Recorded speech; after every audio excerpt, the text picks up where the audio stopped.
आज की कहानी है बंदर और लकड़ी का खूंटा। पंचतंत्र की ये सबसे सुंदर कहानी है। आज हम उस कहानी को पढ़ते हैं। बंदर और लकड़ी का खूंटा। एक समय शहर से कुछ ही दूरी पर एक मंदिर का निर्माण किया जा रहा था। मंदिर में लकड़ी का काम बहुत था, इसलिए लकड़ी चीरने वाले बहुत से मजदूर काम पर लगे हुए थे। यहाँ वहाँ लकड़ी के लट्ठे पड़े हुए थे और लट्ठे व सहतीर चीरने का काम चल रहा था। सारे मजदूरों को दोपहर का भोजन करने के लिए शहर जाना पड़ता था, इसलिए दोपहर के समय 1 घंटे तक वहाँ कोई नहीं होता था। एक दिन खाने का समय हुआ तो सारे मजदूर काम छोड़कर चल दिए।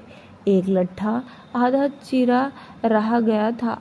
आधे चिरे लट्ठे में मजदूर लकड़ी का कीला फंसाकर चले गए।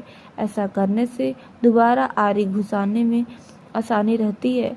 तभी वहाँ बंदरों का एक दल उछलता कूदता आया। उसमें एक शरारती बंदर भी था जो बिना मतलब चीज़ों से छेड़छाड़ करता रहता था। पंगे लेना उसकी आदत थी। बंदरों के सरदार ने सबको वहाँ पड़ी चीज़ों से छेड़छाड़ न करने का आदेश दिया। सारे बंदर पेड़ों की ओर चल दिए, पर वह शैतान बंदर सबकी नज़र बचाकर पीछे रह गया और लगा अड़बंगेबाजी करने। उसकी नज़र अधचिरे लट्ठे पर पड़ी। बस वह उसी पर पिल पड़ा और बीच में अड़ाए गए किले को देखने लगा। फिर उसने पास पड़ी आरी को देखा। उसे उठाकर लकड़ी पर रगड़ने लगा। उसे किर्र किर्र की आवाज़ निकलने लगी तो उसने गुस्से से आरी पटक दी। उन बंदरों की भाषा में किर्र किर्र का अर्थ निखट्टू था। वह दोबारा लट्ठे के बीच फंसे पीले को देखने लगा। उसके दिमाग में कौतूहल होने लगा कि इस कीले को लट्ठे के बीच में से निकाल दिया जाए तो क्या होगा। अब वह कीलों को पकड़कर उससे बाहर निकालने के लिए जोर आजमाइश करने लगा। लट्ठे के बीच फंसाया गया कीला तो 2 पार्टों के बीच बहुत मजबूत से जकड़ा गया होता है, क्योंकि लट्ठे के 2 पार्ट बहुत मजबूत स्प्रिंग वाले क्लिप की तरह उसे दबाए रहते हैं। बंदर खूब जोर लगाकर उसे हिलाने की कोशिश करने लगा। कीड़ा जोर लगाने पर हिलने व खिसकने लगा तो बंदर अपनी शक्ति पर खुश हो गया। अब वह जोर से खाँव खाँव करता कीला सरकाने लगा। इस धींगा मुसत के बीच बंदर की पूंछ 2 पार्टों के बीच आ गई थी, जिसे उसे पता नहीं लगा।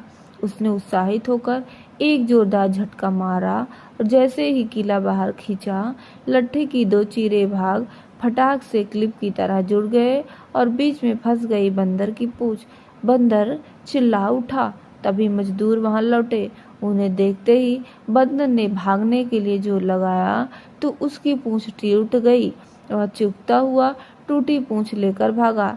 कहानी सुना सुनाकर करकट बोला, इसलिए कहता हूँ कि जिस काम से कोई अर्थ ना सिद्ध हो उसे नहीं करना चाहिए। व्यर्थ का काम करने से जान भी जा सकती है। अरे अब भी पिंगलक जो शिकार करके लाता है उससे हमें भरपेट भोजन तो मिल ही जाता है, तब बेकार की झंझट में पड़ने से क्या फायदा। दमनक बोला, तो तुम क्या केवल भोजन के लिए जीते हो? यह तो ठीक नहीं है। अपना पेट कौन नहीं भर लेता। जीना तो उसका ही उचित है जिसके जीने से और भी अनेक लोगों का जीवन चलता हो। दूसरी बात यह है कि शक्ति होते हुए भी जो उसका उपयोग नहीं करता और उसे यूं ही नष्ट होने देता है, उसे भी अंत में अपमानित होना पड़ता है। करकट ने कहा, लेकिन हम दोनों ने ऐसे भी मंत्री परिषद से पदच्युत हैं, फिर राजा के बारे में यह सब जानने की चेष्टा करने से क्या लाभ। हमारी कहानी यह समाप्त होती है। अगर आप लोगों को हमारी वीडियो अच्छी लगे तो ज़्यादा से ज़्यादा लाइक एंड सब्सक्राइब ज़रूर करें। थैंक यू, धन्यवाद। आज की कहानी है बंदर और लकड़ी का खूंटा। पंचतंत्र की ये सबसे सुंदर कहानी है। आज हम उस कहानी को पढ़ते हैं। बंदर और लकड़ी का खूंटा। एक समय शहर से कुछ ही दूरी पर एक मंदिर का निर्माण किया जा रहा था। मंदिर में लकड़ी का काम बहुत था, इसलिए लकड़ी चीरने वाले बहुत से मजदूर काम पर लगे हुए थे। यहाँ वहाँ लकड़ी के लट्ठे पड़े हुए थे और लट्ठे व सहतीर चीरने का काम चल रहा था। सारे मजदूरों को दोपहर का भोजन करने के लिए शहर जाना पड़ता था, इसलिए दोपहर के समय 1 घंटे तक वहाँ कोई नहीं होता था। एक दिन खाने का समय हुआ तो सारे मजदूर काम छोड़कर चल दिए। एक लट्ठा आधा चिरा रह गया था। आधे चिरे लट्ठे में मजदूर लकड़ी का कीला फंसाकर चले गए। ऐसा करने से दोबारा आरी घुसाने में आसानी रहती है। तभी वहाँ बंदरों का एक दल उछलता कूदता आया। उसमें एक शरारती बंदर भी था जो बिना मतलब चीज़ों से छेड़छाड़ करता रहता था। पंगे लेना उसकी आदत थी। बंदरों के सरदार ने सबको वहाँ पड़ी चीज़ों से छेड़छाड़ न करने का आदेश दिया। सारे बंदर पेड़ों की ओर चल दिए, पर वह शैतान बंदर सबकी नज़र बचाकर पीछे रह गया और लगा अड़बंगेबाजी करने। उसकी नज़र अधचिरे लट्ठे पर पड़ी। बस वह उसी पर पिल पड़ा और बीच में अड़ाए गए किले को देखने लगा। फिर उसने पास पड़ी आरी को देखा। उसे उठाकर लकड़ी पर रगड़ने लगा।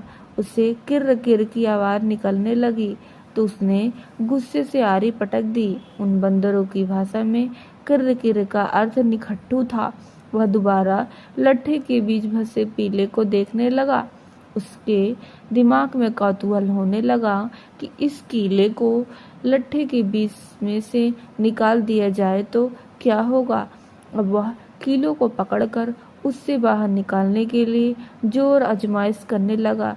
लट्ठे के बीच फंसाया गया कीला तो 2 पार्टों के बीच बहुत मजबूत से जकड़ा गया होता है, क्योंकि लट्ठे के 2 पार्ट बहुत मजबूत स्प्रिंग वाले क्लिप की तरह उससे दबाए रहते हैं। बंदर खूब जोर लगाकर उसे हिलाने की कोशिश करने लगा। कीड़ा जोर लगाने पर हिलने व खिसकने लगा तो बंदर अपनी शक्ति पर खुश हो गया। अब वह जोर से खाँव खाँव करता कीला सरकाने लगा। इस धींगा मुसत के बीच बंदर की पूंछ 2 पार्टों के बीच आ गई थी, जिसे उसे पता नहीं लगा।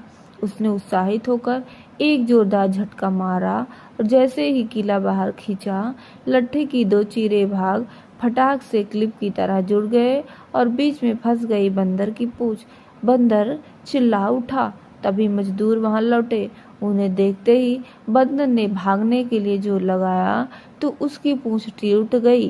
वह चुभता हुआ टूटी पूंछ लेकर भागा।